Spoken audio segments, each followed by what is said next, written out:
Personal na pinangunahan ni Police General Jose Melencio Nartates Jr., Chief ng Philippine National Police, kasama si SILG Juanito Victor C. Remulla, ang isang mahalagang press briefing nitong umaga ng Mayo Agis sa PNP National Headquarters Lobby Camp Crame. Nilahad ng pambansang pulisya ang mga pinakabagong update sa mga isinagawang law enforcement at investigative efforts.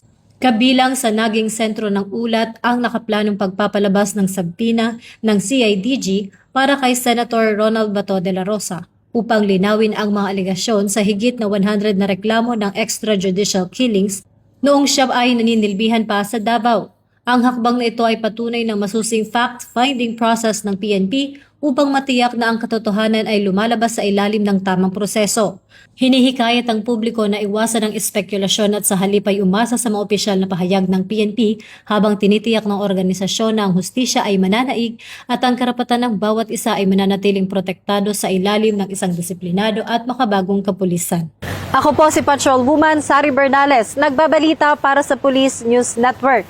At ito ang bagong PNP para sa bagong Pilipinas. Serbisyong mabilis, tapat at nararamdaman.